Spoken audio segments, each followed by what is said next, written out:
Hello, എല്ലാവർക്കും പുതിയൊരു വീഡിയോയിലേക്ക് വീണ്ടും സ്വാഗതം.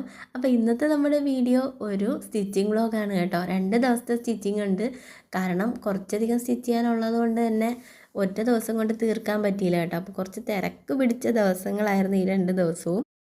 അപ്പോൾ ഇങ്ങനെ തിരക്കുള്ള ദിവസങ്ങളിലൊക്കെ മിക്കവാറും രാവിലെ എണീറ്റ് അടുക്കളയിലെ ജോലികളൊക്കെ കഴിഞ്ഞിട്ടാണ് കേട്ടോ ഞാൻ സ്റ്റിച്ച് ചെയ്യാനിരിക്കാറ്. അപ്പോൾ രാവിലെ എണീറ്റ ഉടനെ ആദ്യത്തെ പണി കിട്ടി, പാല് വിരിഞ്ഞു കേട്ടോ. അപ്പോൾ അതൊക്കെ മാറ്റി ക്ലീൻ ചെയ്തിട്ട് പിന്നെ വീണ്ടും കട്ടൻ ചായ ഉണ്ടാക്കി കേട്ടോ. അപ്പോൾ ആ കട്ടൻ ചായയൊക്കെ കുടിച്ച് കുറച്ച് നേരം ഓവർ തിങ്കൊക്കെ ചെയ്തിരുന്നാൽ മാത്രമേ ഒരു സുഖമുള്ളൂ കേട്ടോ. അങ്ങനെ കുറച്ച് നേരം ചായയൊക്കെ കുടിച്ച് ആലോചിച്ചിരുന്നിട്ടാണ് അടുത്ത പണി തുടങ്ങിയത്. അപ്പോൾ രാവിലെ തന്നെ ചോറും ഉണ്ടാക്കി, അതുപോലെ തന്നെ ഉച്ചയ്ക്ക് ഉള്ള ഒരു മീൻ കറി ഉണ്ടാക്കി കേട്ടോ. അതുപോലെ ബ്രേക്ക്ഫാസ്റ്റിന് ദോശയും ചുട്ടെടുക്കുകയാണ് ചെയ്തത്. അപ്പോൾ എളുപ്പമായി കേട്ടോ, ഒരു മീൻ കറി വെച്ചത് കാരണം ഉച്ചത്തേക്കും കറിയായിട്ടുണ്ട്, അതുപോലെ രാവിലെ ബ്രേക്ക്ഫാസ്റ്റിനും കറിയായിട്ടുണ്ട്. അപ്പോൾ ഞാൻ ഹാപ്പി, പെട്ടെന്ന് പണികളൊക്കെ തീർക്കാൻ പറ്റിയല്ലോ. പിന്നെ ഇന്ന് മെയിനായിട്ട് മോൻ സ്കൂളിൽ പോയിട്ടില്ല, അപ്പോൾ അവൻ്റെ കാര്യങ്ങളും നോക്കണമല്ലോ. അപ്പോൾ മോനും വീട്ടിലുള്ളത് കൊണ്ട് തന്നെ ഫുഡൊക്കെ കറക്റ്റ് സമയത്ത് കൊടുക്കണം. അപ്പോൾ അതുകൊണ്ടാണ് കേട്ടോ ഞാൻ മീൻകറി തന്നെ വെക്കാമെന്ന് കരുതിയത്. അപ്പോൾ മീൻകറി ആകുമ്പോൾ ഒരു എതിരഭിപ്രായം ഇല്ലാണ്ട് തന്നെ ഫുഡ് കഴിച്ചോളും. അങ്ങനെ മീനൊക്കെ ക്ലീനാക്കി മീൻകറിയൊക്കെ റെഡിയാക്കിയിട്ട് പിന്നെ പോയിട്ട് കുറച്ച് തുണിയൊക്കെ അലക്കാനുണ്ടായിരുന്നു. പിന്നെ കട്ട് ചെയ്തിട്ട് പീസൊക്കെ വൃത്തിയാക്കാനും ഒക്കെ ഉണ്ടായിരുന്നു കേട്ടോ. അതെല്ലാം ചെയ്ത് വീടൊക്കെ അടിച്ച് വാരി വൃത്തിയാക്കി കുളിച്ച് അങ്ങനെ ഏതാണ്ട് ഒരുവിധ പണികളൊക്കെ ഒരു 9 മണിക്ക് മുമ്പ് എല്ലാം ചെയ്ത് തീർത്തു കേട്ടോ. എന്നിട്ട് നേരെ ബ്രേക്ക്ഫാസ്റ്റും കഴിച്ചു. ബ്രേക്ക്ഫാസ്റ്റും കൂടെ കഴിച്ച് കഴിഞ്ഞാൽ പിന്നെ സമാധാനമായിട്ട് ഇരുന്നിട്ട് സ്റ്റിച്ച് ചെയ്യാൻ കേട്ടോ. കാരണം പിന്നെ ഉച്ചയ്ക്ക് എണീറ്റാൽ മതിയല്ലോ. ഉച്ചയ്ക്ക് ഫുഡ് കഴിക്കുന്ന ആ ഒരു സമയത്ത് അവിടെ നിന്ന് എണീറ്റാൽ മതി, അതുവരെ തയ്ക്കാനുള്ള സമയം കിട്ടും. അപ്പോൾ അതുകൊണ്ട് തന്നെ ഞാൻ രാവിലെ ഒരു വിധപ്പെട്ട എല്ലാ ജോലികളും കഴിഞ്ഞ് മോനും ഫുഡ് കൊടുത്ത് ഞാനും കഴിച്ച ശേഷമാണ് കേട്ടോ സ്റ്റിച്ച് ചെയ്യാനായിട്ടിരുന്നത്. പിന്നെ ഇന്നിപ്പോൾ വലിയ ആർഭാടം കറികളൊന്നുമില്ല കേട്ടോ, ഈ ഒരൊറ്റ കറി മാത്രമേ ഉള്ളൂ. പിന്നെ എല്ലാ ദിവസവും ഇങ്ങനെയൊന്നുമല്ല, ചില ദിവസങ്ങളിൽ ഇതുപോലെയൊക്കെ ആയിരിക്കും. ചില ദിവസങ്ങളിൽ വെജിറ്റബിളും ഒക്കെ വെച്ച് അത്യാവശ്യം കറികളൊക്കെ ഉണ്ടാക്കിയെടുക്കാറുണ്ട് കേട്ടോ. എല്ലാ ദിവസവും ഒരുപോലെ അല്ലല്ലോ. അപ്പോൾ എല്ലാ ജോലികളും കഴിഞ്ഞ് ഫുഡൊക്കെ കഴിച്ച് ഞാൻ സ്റ്റിച്ച് ചെയ്യാനായിട്ട് ഇരുന്നിട്ടുണ്ട്. അപ്പോൾ ഇതൊരു കോട്ടൻ്റെ കുർത്തിയാണ്. അതുപോലെ തന്നെ ഇതിനൊരു കോളർ നെക്കാണ് കൊടുത്തേക്കുന്നത് കേട്ടോ. അപ്പോൾ ആദ്യം ആയിട്ട് സ്റ്റിച്ച് ചെയ്തൊക്കെ പഠിക്കുന്നവർക്ക് കോളർ നെക്ക് തയ്ക്കണം ആഗ്രഹം ഉണ്ടെങ്കിൽ ആദ്യം ട്രൈ ചെയ്ത് നോക്കാൻ പറ്റുന്ന ഏറ്റവും എളുപ്പമുള്ളൊരു നെക്കാണ് കേട്ടോ കോളർ നെക്ക് എന്ന് പറയുന്നത്. ഈ ഒരു കോളർ അത്യാവശ്യം എളുപ്പമാണ് കേട്ടോ, കാണാനും നല്ല ഭംഗിയുണ്ടാവും. അപ്പോൾ ഈ ഒരു കോളർ വെച്ചിട്ട് ഒരു കുർത്തിയാണ് തയ്ക്കുന്നത്. അപ്പോൾ ഇതിന്ന് തന്നെ എനിക്ക് കൊടുക്കണം. അപ്പോൾ ഇത് കൊടുക്കാൻ പോകുന്ന വഴിക്ക് വേണം എനിക്ക് ലൈനിങ്ങൊക്കെ എടുത്തിട്ട് വരാനായിട്ട്. അപ്പോൾ 2 കാര്യങ്ങൾ ഒന്നിച്ച് നടക്കുമല്ലോ. അങ്ങനെ ഞാൻ പെട്ടെന്ന് തയ്ച്ചൊക്കെ എടുക്കുകയാണ് കേട്ടോ. അപ്പോൾ ഇതിൻ്റെ സ്റ്റിച്ചിങ് കഴിഞ്ഞിട്ട് വേണം ബാക്കി കാര്യങ്ങളൊക്കെ നോക്കാനായിട്ട്. കാരണം എന്ന് വെച്ച് കഴിഞ്ഞാൽ ഞാൻ തലേ ദിവസം കുറച്ച് മെറ്റീരിയൽ വാങ്ങി വെച്ചിട്ടുണ്ടായിരുന്നു കേട്ടോ. അതായത് എൻ്റെ ഒരു ഫ്രണ്ടിൻ്റെ മോൾക്ക് വേണ്ടിയിട്ട് അപ്പോൾ ഒരു ഫങ്ഷനായിരുന്നു. അപ്പോൾ അതിന് വേണ്ടിയിട്ട് 2 പട്ടുപാവാടയും ബ്ലൗസും അതിൻ്റെ രണ്ട് ബ്ലൗസും സ്റ്റിച്ച് ചെയ്യണമായിരുന്നു കേട്ടോ. അപ്പോൾ അതിൻ്റെ സ്കേർട്ടിനും അതുപോലെ തന്നെ അതിൻ്റെ ബ്ലൗസിനും ഒക്കെ ആയിട്ട് ലൈനിങ് എടുക്കണം. അപ്പോൾ ലൈനിങ് ഒക്കെ എടുക്കാൻ പോകണം. അപ്പോൾ അതിന് വേണ്ടിയിട്ടാണ് പെട്ടെന്ന് ഇത് സ്റ്റിച്ച് ചെയ്തെടുക്കുന്നത്. പിന്നെ സ്റ്റിച്ചിങ്ങിൻ്റെ റേറ്റ് എത്രയാണെന്ന് എനിക്ക് കമൻറ്റ് ചെയ്തിട്ടുണ്ടായിരുന്നു കേട്ടോ. അപ്പോൾ ഇവിടുത്തെ ഓരോ സ്ഥലത്തും വ്യത്യസ്തമായിട്ടുള്ള റേറ്റാണല്ലോ അല്ലേ. ഇപ്പം ഞാൻ അത്രയ്ക്ക് ഒരു സിറ്റി ഏരിയയിലല്ല, എന്നാൽ തീരെ ഒരു ഉൾപ്രദേശത്തും അല്ല കേട്ടോ. അപ്പോൾ രണ്ടിൻ്റെ ഇടയ്ക്കായിട്ടുള്ളൊരു റേറ്റൊക്കെയാണ് ഞാൻ വാങ്ങുന്നത്. വലിയ കൂടുതൽ റേറ്റൊന്നും പറയാനില്ല, എന്നാലും അത്യാവശ്യം റേറ്റ് വാങ്ങുന്നുണ്ട് കേട്ടോ. അപ്പോൾ ഞാനിപ്പോൾ ഒരുപാട് വീഡിയോസിൽ ഇങ്ങനെ പുതുക്കിയ സ്റ്റിച്ചിങ് റേറ്റ് കണ്ട് ചിലതൊക്കെ കണ്ട് ഞെട്ടിപ്പോയി കേട്ടോ. കാരണം ഞാൻ വാങ്ങുന്നതിനും ഇരട്ടിയേക്കാളും ഉണ്ട് ആ ഒരു റേറ്റ് എന്നൊക്കെ പറയുന്നത്. അപ്പോൾ അത്രയ്ക്കൊക്കെ വരുമെന്ന് എനിക്കറിയില്ല. ഞാൻ പുറത്ത് കൊടുത്ത് തയ്ക്കാണ്ടായിട്ട് ഒരുപാട് വർഷങ്ങളായി. സത്യം പറഞ്ഞാൽ ഞാൻ പുറത്ത് കൊടുത്ത് അധികം തയ്ച്ചിട്ടില്ല എന്ന് തന്നെ പറയാം കേട്ടോ.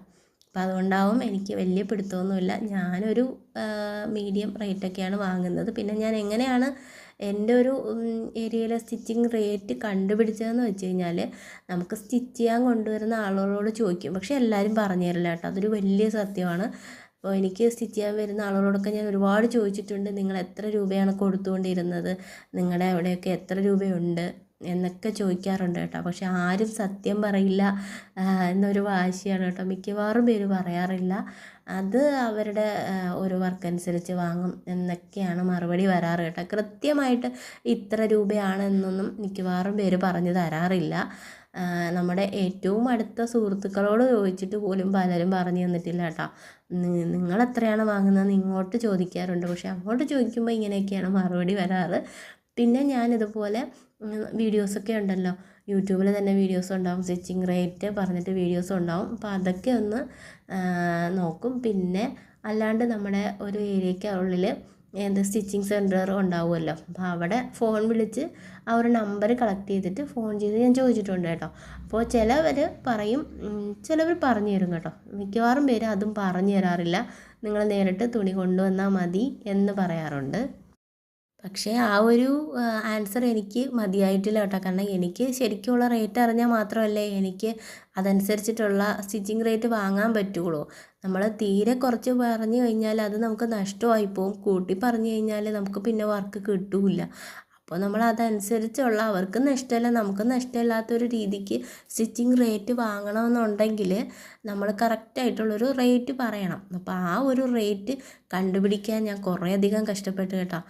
ആദ്യത്തെ ഒരു കാര്യമെന്ന് വെച്ച് കഴിഞ്ഞാൽ ഇതുപോലെ ആൾക്കാരോട് ചോദിക്കുക എന്നുള്ളതാണ്. ആരും സത്യം പറഞ്ഞു തരില്ല കേട്ടോ. അപ്പോൾ അതൊരു സത്യമായൊരു കാര്യമാണ്. രണ്ടാമത്തത്, നമ്മൾ ഫോൺ ചെയ്ത് സ്റ്റിച്ചിങ് സെൻറ്ററുകളിൽ ചോദിച്ചു കഴിഞ്ഞാൽ അവരും മിക്കവാറും പറഞ്ഞു തരില്ല.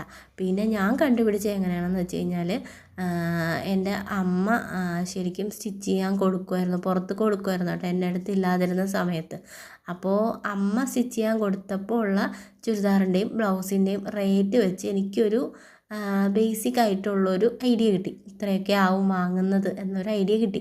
അപ്പോൾ ഞാൻ മുമ്പ് വാങ്ങിയിരുന്നത് വളരെ കുറവായിരുന്നു. അപ്പോൾ അതിൽ ഞാൻ കുറച്ച് എമൗണ്ട് ഒന്ന് കൂട്ടി. അപ്പോൾ കടയിലൊക്കെ എന്തായാലും നമ്മൾ ആ ഒരു ഷോപ്പിൻ്റെ റെൻറ്റും കാര്യങ്ങളൊക്കെ നോക്കിയിട്ടായിരിക്കുമല്ലോ അവർ സ്റ്റിച്ചിങ് റേറ്റ് പറയുന്നത്. നമ്മൾ അതിനേക്കാളും ഒരു 50 രൂപ കുറച്ച് പറയുകയാണെന്നുണ്ടെങ്കിൽ നമുക്ക് അത്യാവശ്യം സ്റ്റിച്ചിങ്ങും കിട്ടും, നമുക്ക് നഷ്ടമില്ലാണ്ട് നല്ലൊരു സ്റ്റിച്ചിങ് റേറ്റും കിട്ടും കേട്ടോ. അപ്പോൾ ആ ഒരു കണക്കിനാണ് ഞാനിപ്പോൾ സ്റ്റിച്ചിങ് റേറ്റ് വാങ്ങുന്നത്. അപ്പോൾ കറക്റ്റായിട്ട് ഞാൻ സ്റ്റിച്ച് ചെയ്യുന്ന ഒരു റേറ്റ് അറിയണമെന്നുണ്ടെങ്കിൽ കമൻറ്റ് ചെയ്യാം, ഞാനപ്പോൾ അതൊരു വീഡിയോ ആയിട്ട് ചെയ്യാവുന്നതാണ്. ഈ കൂടുതലും സ്റ്റിച്ചിങ് റേറ്റ് കൂടുതലായിട്ടുള്ളത് എറണാകുളത്തൊക്കെ ആണെന്നുള്ളത് ഞാൻ ഓരോ വീഡിയോസിൽ കണ്ടാണ് മനസ്സിലാക്കിയിട്ടുള്ളത് കേട്ടോ. എറണാകുളത്തൊക്കെ സ്റ്റിച്ച് ചെയ്യാനൊക്കെ ആളെ കിട്ടുന്നില്ല, അല്ലെങ്കിൽ ഒരുപാട് സ്റ്റിച്ചിങ് റേറ്റൊക്കെയാണ് വാങ്ങുന്നതെന്നൊക്കെ കേട്ടിട്ടുണ്ട് കേട്ടോ. അപ്പോൾ ഞാൻ ട്രിവാൻഡ്രത്താണുള്ളത്, ഇവിടെയും അത്യാവശ്യം റേറ്റൊക്കെ ഉണ്ട് കേട്ടോ. അത്യാവശ്യം നല്ല റേറ്റ് ഉണ്ട്. പിന്നെ ഇച്ചിരി ഉൾപ്രദേശത്തൊക്കെ റേറ്റ് അത്യാവശ്യം കുറവുമാണ് കേട്ടോ. അപ്പം ഞാൻ അത്ര ഉള്ളിലല്ല, എന്നാൽ സിറ്റി അല്ല. അപ്പം അതുകൊണ്ട് തന്നെ എനിക്ക് ഒരു ഇടയ്ക്ക് നിന്നൊക്കെ അല്ലേ വാങ്ങാൻ പറ്റുള്ളൂ. അപ്പോൾ ആ ഒരു കണക്കിനൊക്കെ ഞാൻ വാങ്ങുന്നുണ്ട്. പിന്നെ ഹാൻഡ് വർക്കൊക്കെ വരുമ്പോഴേക്കും അതനുസരിച്ചിട്ടുള്ള റേറ്റും വാങ്ങുന്നുണ്ട് കേട്ടോ. അപ്പോൾ ഈ സ്റ്റിച്ചിങ് അറിയാമെന്നുള്ളവർക്ക് മാത്രമല്ല കേട്ടോ, ഈ ഹാൻഡ് വർക്ക് ചെയ്യുന്നവർക്കും അത്യാവശ്യം നല്ല റേറ്റൊക്കെ വീട്ടിലിരുന്ന് തന്നെ നിങ്ങൾക്കൊരു വരുമാനം ഉണ്ടാക്കാൻ പറ്റുന്നൊരു മേഖല തന്നെയാണ് കേട്ടോ ഈ ഒരു സ്റ്റിച്ചിങ്ങും ഇങ്ങനത്തെ വർക്കുകളൊക്കെ. അപ്പോൾ ഹാൻഡ് വർക്ക് ചെയ്യാൻ എനിക്ക് ഭയങ്കര ഇഷ്ടമാണ്, പക്ഷെ ഒരുപാട് സമയമെടുക്കും. ഹാൻഡ് വർക്ക് ചെയ്ത് തീരുമ്പോഴത്തേക്കും ഒരുപാട് സമയം എടുക്കുന്നതുകൊണ്ട് ഞാൻ ഈ ഒരു സ്റ്റിച്ചിങ് തന്നെയാണ് മിക്കവാറും ചെയ്ത് കൊടുക്കുന്നത്. എന്നാൽ ഹാൻഡ് വർക്കും ചെയ്ത് കൊടുക്കുന്നുണ്ട് കേട്ടോ. ഹാൻഡ് വർക്ക് ചെയ്യുമ്പോഴത്തേക്കും ആ ഒരു സമയത്തിനനുസരിച്ചാണ് നമ്മൾ റേറ്റ് പറയുക. പിന്നെ ആ ഒരു സാധനങ്ങളൊക്കെ വാങ്ങാൻ എത്ര രൂപയായി എന്നുള്ളൊരു കാൽക്കുലേഷനൊക്കെ വെച്ചിട്ടാണ് ആ ഒരു സ്റ്റോൺസിനും ഒക്കെ ഉള്ളൊരു ആ ഒരു റേറ്റൊക്കെ വെച്ചിട്ടാണ് കേട്ടോ ഹാൻഡ് വർക്കിൻ്റെ റേറ്റ് പറയുന്നത്. എന്നാലും അതും ഒരുപാട് കൂടുതലല്ലാണ്ട് ഈ വീട്ടിലിരുന്നൊക്കെ ചെയ്യുന്നവർക്ക് ആദ്യമൊക്കെ വലിയ റേറ്റ് അല്ലാണ്ട് ഒരു നോർമൽ റേറ്റൊക്കെ ഇട്ട് കഴിഞ്ഞാൽ നമുക്ക് അത്യാവശ്യം നല്ല വർക്കൊക്കെ കിട്ടും. അപ്പോൾ അതേ ഞാൻ ഇത് രണ്ടുമാണ് കേട്ടോ ഈ ഒരു മെറ്റീരിയൽ എന്ന് പറയുന്നത്, പട്ടുപാവാടയും ബ്ലൗസും തയ്ക്കാനായിട്ട്. അപ്പോൾ അതിൻ്റെ ലൈനിങ് എടുക്കാനുള്ള പോക്കാണ്. റെഡിയായി പോയി ലൈനിങ് ഒക്കെ എടുത്തുകൊണ്ട് വന്നു കേട്ടോ. അപ്പോൾ ലൈനിങ്ങിൽ തന്നെ എത്ര മീറ്റർ വേണമെന്ന് എഴുതി കൊണ്ടുപോകണം, അല്ലെങ്കിൽ അവിടെ പോയി കഴിഞ്ഞാൽ ആകെ കൺഫ്യൂഷൻ ആവും. അപ്പോൾ കോട്ടൺ ആണെങ്കിൽ കോട്ടൺ എന്ന് എഴുതി വയ്ക്കും കേട്ടോ. അപ്പോൾ ഇപ്പോൾ കട്ട് ചെയ്തെടുത്ത എല്ലാ ക്ലോത്തും കോട്ടൺ തന്നെ മതിയായതുകൊണ്ട് അതിൽ പ്രത്യേകിച്ച് കോട്ടൺ ഒന്നും എഴുതേണ്ട കാര്യം വന്നില്ല. എത്ര മീറ്റർ വേണം എന്ന് മാത്രം എഴുതിയെടുത്തിട്ട് നേരെ പോയി ലൈനിങ് ഒക്കെ എടുത്തിട്ട് വരുന്ന വഴിക്ക് ഇതേ ഒരു മീൻ, അതിൻ്റെ പേരൊന്നും എനിക്കറിയില്ല, അത്യാവശ്യം കാണാൻ വലിയ പ്രശ്നം തോന്നിയില്ല. കാരണം ഇപ്പോൾ അത്ര ഫ്രഷ് മീൻ കിട്ടാറില്ല കേട്ടോ. അപ്പോൾ അതുകൊണ്ട് തന്നെ അത്യാവശ്യം ഫ്രഷ് എന്ന് തോന്നിയ മീനും വാങ്ങി വീട്ടിൽ വന്നു. പിന്നെ വീട്ടിൽ വന്നു കഴിഞ്ഞിട്ട് പിന്നെ ഞാൻ പെട്ടെന്ന് മീൻ കറി വെച്ചു കേട്ടോ. കാരണം ഇനി രാത്രിത്തേക്ക് ഉച്ചത്തെ മീനൊക്കെ കഴിഞ്ഞിട്ടുണ്ടായിരുന്നു കേട്ടോ. അപ്പോൾ ഈ ഒരു മീൻ കറി വെച്ച് കഴിഞ്ഞാൽ അതുപോലെ ഒരു പുളിശ്ശേരി ഉണ്ടാക്കി വെച്ചു കേട്ടോ. അപ്പോൾ അത് രണ്ടും വെച്ച് കഴിഞ്ഞാൽ നാളത്തേക്ക്, കാരണം നാളെ എനിക്ക് ഇനി സ്റ്റിച്ചിങ് ഉണ്ട്. അപ്പോൾ ഈ ഒരു പട്ടുപാവാടയ്ക്കും ബ്ലൗസിനും ഉള്ള ആ ഒരു മെറ്റീരിയൽ എല്ലാം ഞാൻ കട്ട് ചെയ്ത് വെക്കുകയാണ് ചെയ്തത് കേട്ടോ. കാരണം സ്റ്റിച്ച് ചെയ്യാനുള്ള സമയം കിട്ടിയില്ല. വന്ന് ദേ ഒരു മീൻ കറിയും ഒക്കെ ആക്കി, ഫുഡൊക്കെ ആക്കി, രാത്രിയത്തെ ഫുഡും കഴിച്ച് കഴിഞ്ഞപ്പോഴേക്കും പിന്നെ ആകെ സമയമൊക്കെ പോയി കഴിഞ്ഞാട്ടാ. അപ്പോൾ പിന്നെ ഇനിയിപ്പോൾ എന്തായാലും ഒറ്റ ഓപ്ഷനേ ഉള്ളൂ, കട്ട് ചെയ്ത് വെക്കുക എന്നുള്ളത്. കട്ട് ചെയ്യാൻ നല്ല സമയം എടുക്കും കേട്ടോ. സ്റ്റിച്ച് ചെയ്യുന്നതിനേക്കാളും സമയം ശരിക്കും എനിക്ക് കട്ട് ചെയ്യാൻ എടുത്തു എന്ന് തന്നെ പറയാം. അങ്ങനെ കട്ടിങ് ഒക്കെ ചെയ്ത് വെച്ച് കഴിഞ്ഞിട്ട് പിന്നെ ഇത് പിറ്റേ ദിവസമാണ് കേട്ടോ സ്റ്റിച്ച് ചെയ്യാൻ തുടങ്ങിയത്. പിറ്റേ ദിവസം രാവിലെ എണീറ്റ് ഞാൻ തട്ടിക്കൂട്ട് പരിപാടിയിൽ കിച്ചൺ വർക്കൊക്കെ തീർത്ത് വെച്ചിട്ടാണ് സ്റ്റിച്ച് ചെയ്യാനായിട്ടിരുന്നത്. പിന്നെ കട്ടിങ്ങിൻ്റെ കാര്യം പറഞ്ഞല്ലോ, കട്ടിങ്ങിന് കുറച്ചധികം സമയം എടുക്കേണ്ടി വന്നത്. ഇതൊരു സാരി ആയിരുന്നു കേട്ടോ. അപ്പോൾ സാരിയുടെ മുന്താണി വെട്ടി മാറ്റണം, പിന്നെ ബ്ലൗസ് പീസ് വെട്ടി മാറ്റണം കേട്ടോ. പിന്നെ ശരിക്കും ഇത് നമ്മുടെ സ്കേർട്ടിൻ്റെ ഭാഗം പ്ലീറ്റ്സ് ഇട്ട് കൊടുക്കണം. അപ്പോൾ അതൊരു വലിയ പണിയാണ് കേട്ടോ. നല്ല മാക്സിമം കിട്ടുന്ന ആ ഒരു വീതിക്ക് തന്നെ പ്ലീറ്റ്സ് ഇട്ട് കൊടുക്കണം. നിറയെ തുണി അതിനകത്ത് കയറിയിട്ടുണ്ട് കേട്ടോ. അമ്മാതിരി രീതിയിലാണ് പ്ലീറ്റ്സ് ഇട്ട് കൊടുക്കുന്നത്. അത്രയ്ക്കും കട്ടിയായിട്ടാണ് ഇട്ട് കൊടുക്കുന്നത് കേട്ടോ. പിന്നെ ശരിക്കും ഈ ഒരു സാരി ഇങ്ങനെ മടക്കി വെച്ചിരുന്ന ഒരു മടക്കമുണ്ടല്ലോ, അപ്പോൾ ആ ഒരു മടക്കിൻ്റെയും കൂടെ പിൻബലത്തിലാണ് കേട്ടോ, ആ ഒരു അടയാളമൊക്കെ വെച്ചിട്ടാണ് ഞാൻ പ്ലീറ്റ്സ് ഇട്ട് കൊടുക്കുന്നത്. കൃത്യമായ അളവൊന്നും എടുത്തിട്ടല്ല, പക്ഷേ നല്ല കറക്റ്റായിട്ട് തന്നെ പ്ലീറ്റ്സും വന്നിട്ടുണ്ട് കേട്ടോ.